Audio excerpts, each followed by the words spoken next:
Welcome back to the National Championship. We're in the fourth quarter of playing right now. Right before the break, Maryland Terrapins had to take a timeout, and it's back underway.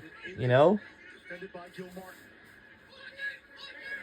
Erksa, former Big Ten freshman of the year. A junior from Marietta, Georgia. Now a freshman, Schultz. Spanos.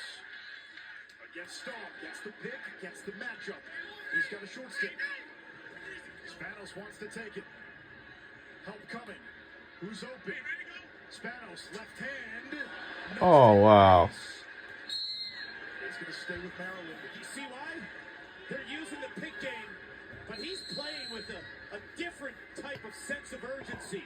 7 wants the ball. He's taken 8 shots. Maryland sets beautiful picks, effective picks. They crush in the picking game. 2 goals, 2 assists for Spanos. Still ball all the way. Oh! Maryland within 1.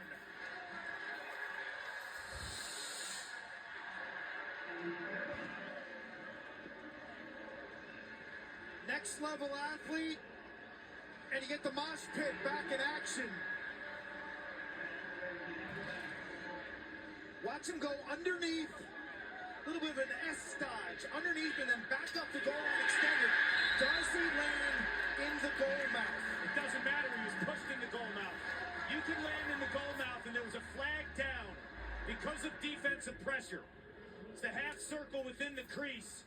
Stovall leaves his feet, but he left his feet because of defensive pressure. Right there. They call that. So they call that, which gives him the green light to land in the goal mouth.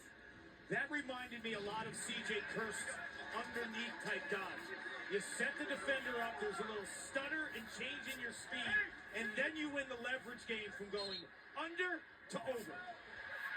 Carrier giving Maryland a boost at the face-off pass. Carrier may turn out to be the hero if Maryland can finish this comeback. He started the year 3rd on the depth chart. In 2017, it was John Garino who started the year 3rd on the depth chart and turned into a game changer on championship weekend. Jonah wasn't a highly touted recruit, Coach Tillman told me. They got him during COVID. He was more of an athlete converted into a face-off guy. He's been a spark plug here. Whittier up top to Spanos. Picked up by Staub. With the giddy up. Dumps it back behind the cage. Keegan on the invert. Terps have never led in this game. Down a goal. Erksa measures Lamb. Plays it back to Spanos. Nust. A huge denial. Wyatt Nust has gone toe-to-toe in every way with Logan McNaney this afternoon.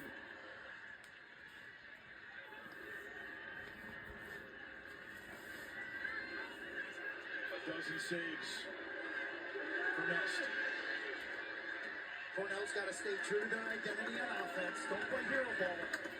Get the ball spinning. Then good things will happen when Maryland's defense has to double team and change their structure. A lot of the spinning comes from Hugh Kelleher being the initiator up top or Ryan Goldstein behind. And then it allows C.J. Kirst and others to dodge off the ballman.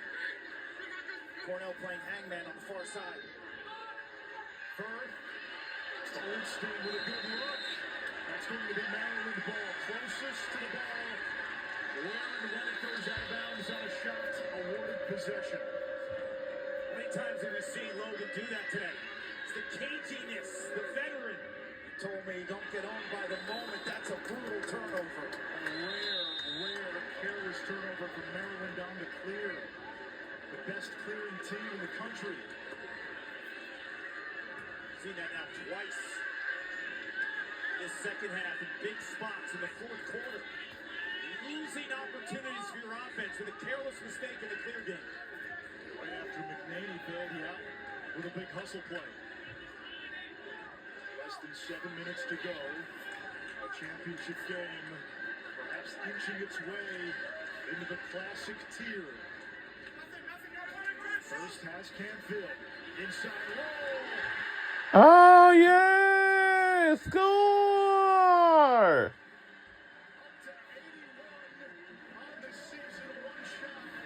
And it's a flag on the play. He's been covered by Will Schaller all day, and the brothers love it. Killer turnover by Maryland, sloppy in the middle of the field. That is just not who they are as a team and have typically been. This is a killer. And then on the ensuing possession, you don't get the right matchups. Schaller is not covering Kirst. Kirst sees it and takes advantage of it. He has 5 goals today. All 5 are unassisted. What does that equate to? I'm owning my matchup. I'm owning the moment. I want to be a legend. I want to bring something back to Ithaca that hasn't lived there since 1977. Own the moment, young superstar.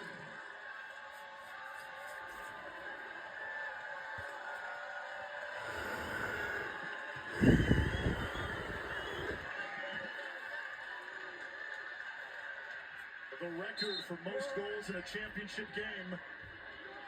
1976 Cornell, Maryland. Mike French scored 7 for the Big Red. Kirst has 5. Cornell has the ball again with a 2-goal lead. Less than 6.5 to go. It's a big time play by Staub. Bursting out of the defensive zone to get that loose ball and a clean handle. Every possession from here out matters. The last 7 Cornell goals have been scored by either Kirst or Goldstein. And 9 of the 11 Cornell goals unassisted. So at the end of the day, when you break this game down, it was about matchups. My players have been better than your players from a one-on-one perspective. It took C.J. Kirst a little while to get going. The switches stayed on. Omaha, nothing check, nothing. Only a 2-goal lead. Here is Kirst again. Feeling it.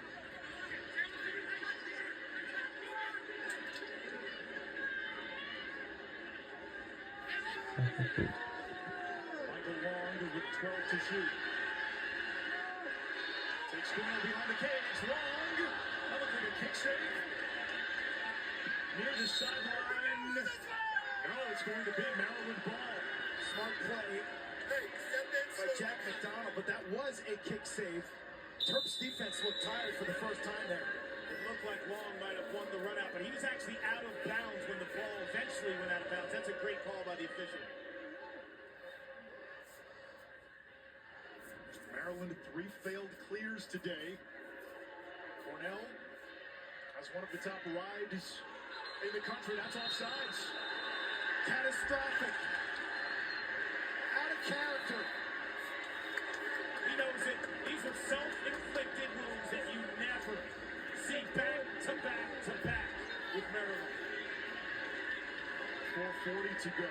The reason for that offsides is polar opposite sides of the field, and you get flip-flopping. One minute goes over, and on the far side you have onside responsibility. So it's back and forth, back and forth. They both got caught beyond the midfield line. 4 failed clears for Maryland. They cleared at 91% entering the game. Kirst with a bouncer. Goldstein, the backup. 4:13 left in regulation. Cornell nurses a 2-goal lead. Goldstein defended by Lincoln. And yeah, scores! We have struggled again.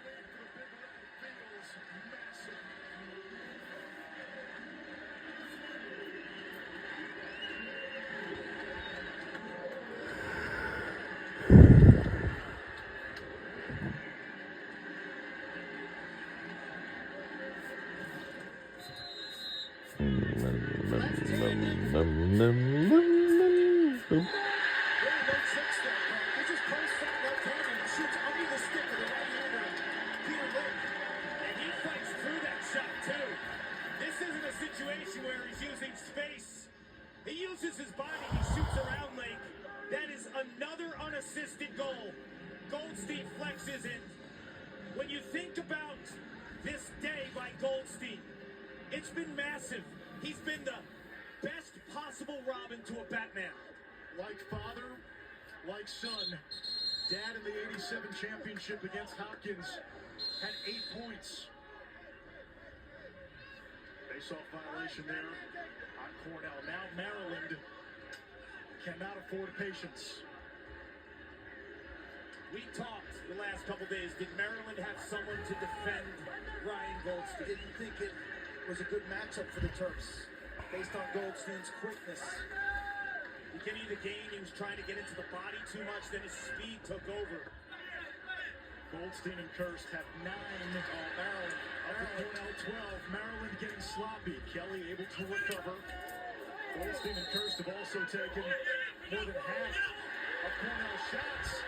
And we get a loose ball hold on the Terps. Maryland coming apart at the seams. Bust the outlet long. Cannot hold on. Big ground ball. Championship ground ball. Long able to get it back. Now Kirst. Oh, God, yes. Ah. Up 3 now. Maryland's got a decision to make. When do they start to press out and play the ball aggressively? Again, but how much gas you got in the tank as a defense? You got to empty the tank, Quinn. I say this because the face-offs are so even. If it was a game where there was such a decisive margin facing off, maybe you don't press as early. You got to go right now. Logan McNeely is staying in the crease. Cornell's going to be ultra conservative. They've got to be aware of field balance. And if there is a turnover, you can get back in the hole and deny transition. Cornell's in no rush. Cornell's in no rush. Why isn't Maryland in a rush to press out?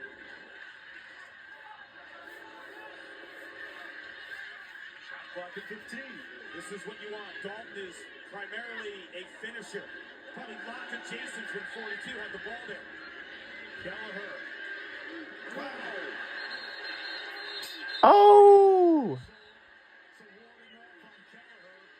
Maryland ball down 3, 2:14 to go. So they kept McNeely in cage.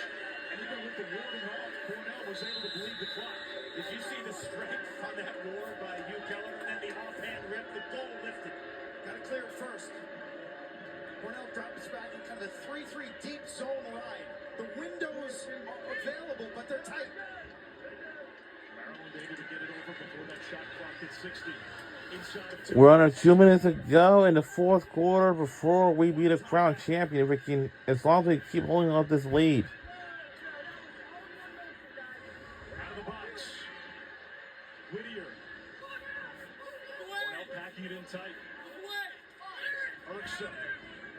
Sees a lot of congestion. Ford able to save the possession. Now Keegan. 90 seconds left. Maryland down 3. Still no shot on this possession. We'll get a flag. Now Whittier puts one on Cage. And scores. Heads up play by Whittier, knowing that with the flag it's a free possession. Get the man up quickly. He puts it on goal. He scores. That will likely kill the penalty. Number 7, hold Yeah, wiped good. out. Good. The goal is good. Face off. Spot on, Anish. There's the ward by Big Hugh Kelleher. And then Whittier. Spot on, Anish. He knows it's go time. There's the flag. You got to shoot right away. Pass down, pick down. Deals with that hold on the corner from Davis. You talk about the importance of face-offs. This is gigantic right now. Carrier has won 11 of 17. The freshman standing over Cascadi. Or rather, Malconian.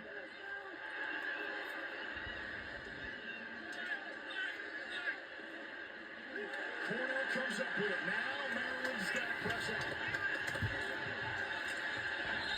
They get a timeout before the trail check. He had that one in his pocket, right? That was the last one he had. Connor Busick still got the juice in those legs, man. You see him accelerate down the sideline and call that timeout.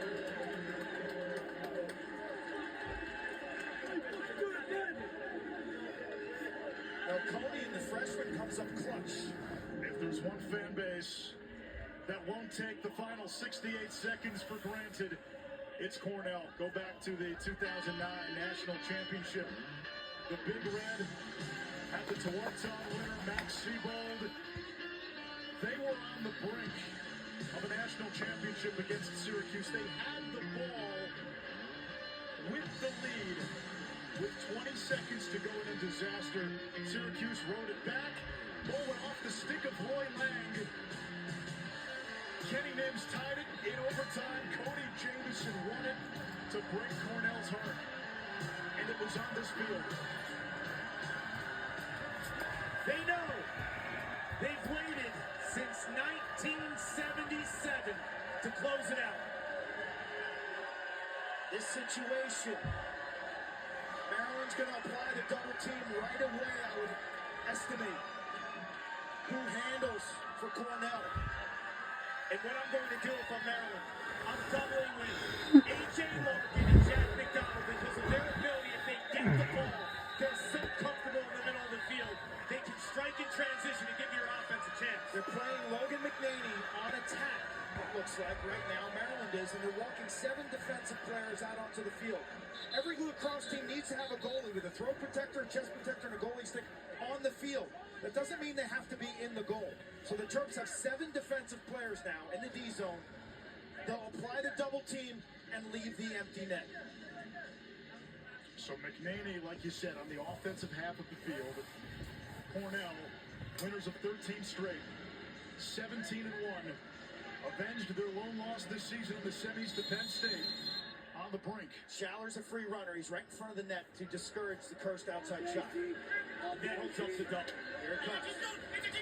We're under a minute to go. Final few seconds left to go in the fourth quarter before we be the crown champion. Oh yes, we have done it all. Scores.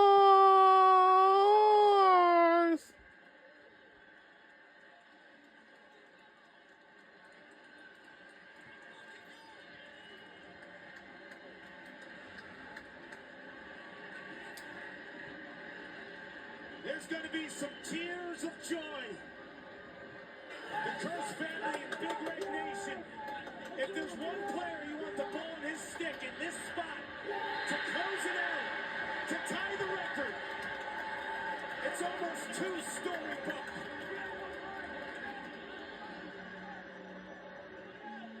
You drive around upstate New York, central New York, and you see this heavy Greco-Roman flavor in the names of the cities. Homer and Cicero and Manlius and Troy and Ithaca, where Cornell plays its home games and where the university is located. As you see, C.J. Kirst's mom, Michelle, wiping tears from her eyes. Ithaca, in Greek mythology, in the Greek epics, was the ancestral home of Odysseus. Odysseus went off to war and was part of the fall of Troy. White ball turnover. It's taken Cornell 48 years to bring a championship home to Ithaca. They're on the verge.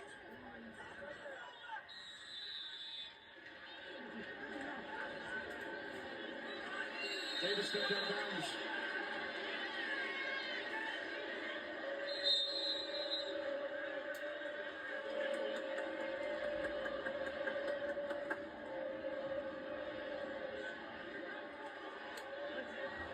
Less than 30 seconds.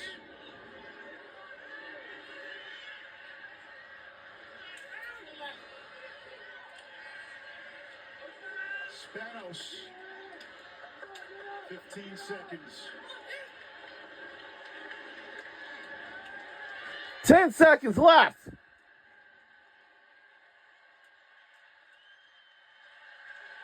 Can we survive and win the championship?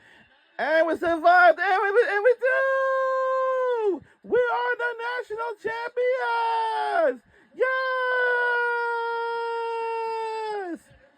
We won our first national championship title since 1977! We did it! We did it!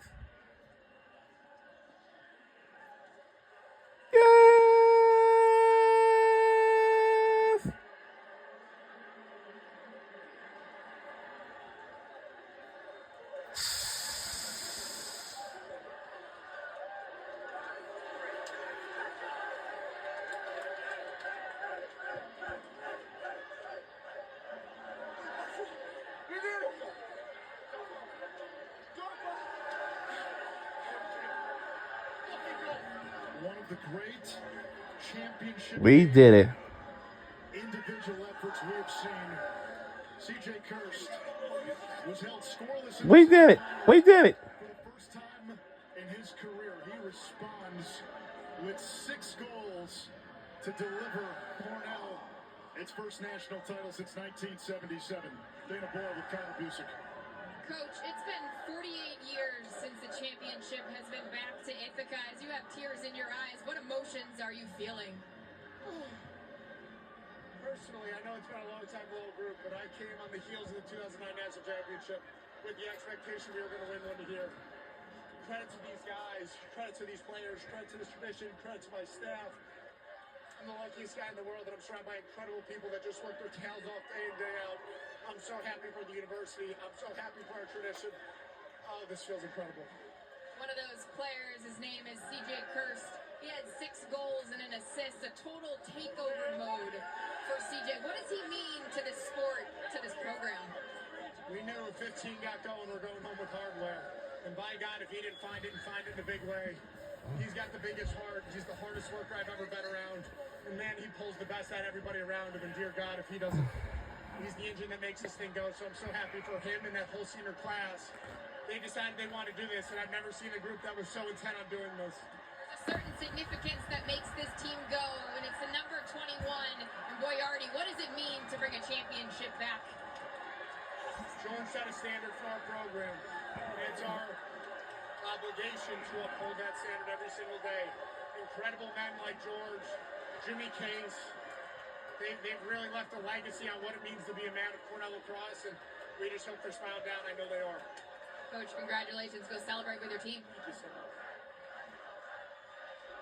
George Boyardi wore number 21. It's been 21 years since his passing. Cornell, a national champion, a program that has given the game some of its most storied players, from French to McEnany to Goldstein to Pinnell, and we saw another one in C.J. Kirst today. It was a year defined by a legendary player, an offense, and a team.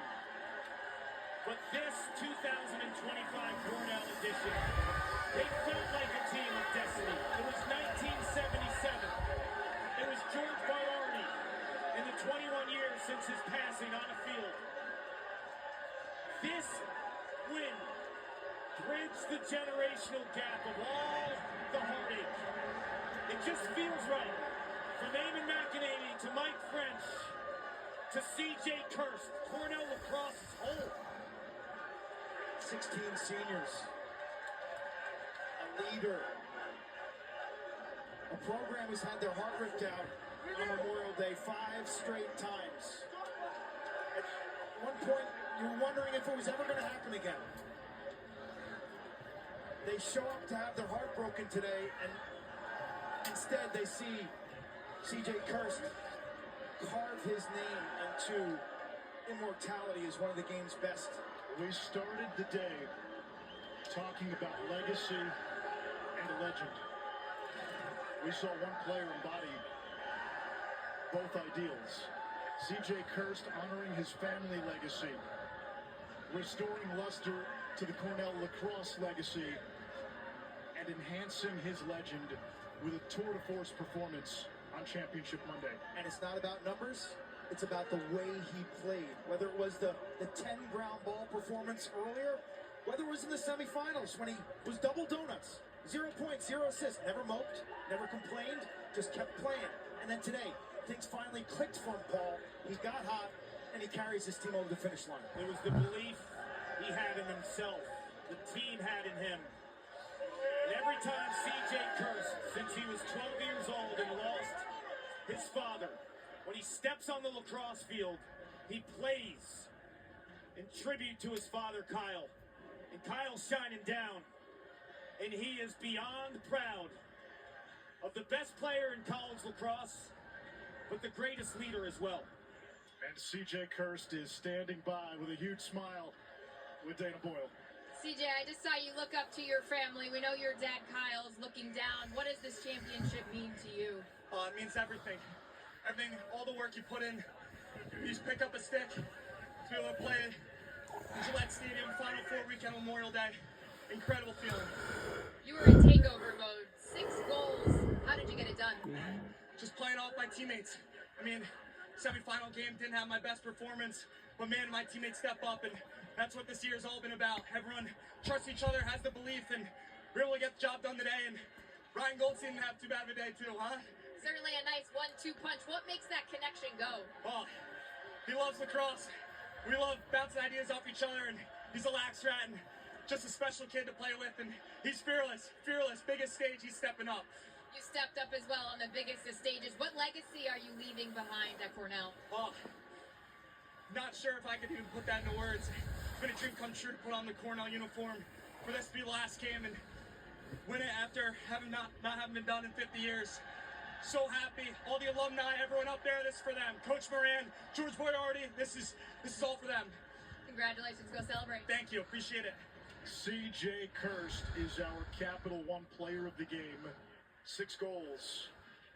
Well, this will conclude our season this year. We want to say thank you all for a great, remarkable season this year. And we will see you all again next year, next season, and see if we can do it again. Teams competing for a combined And yeah. $500,000 in student-athlete scholarships from Capital One. It was a season defined by unpredictability And what a season that we had this year. Cornell was the team all along. They were the number 1 team for the longest stretch. They were the number 1 seed. They end the year on a 14-game win streak, and they are. And up next is going to be a trophy presentation. We'll switch on to that right now. The trophy presentation can be seen on ESPN Plus. Next on ESPN, NBA Today, presented by J.C. Penney.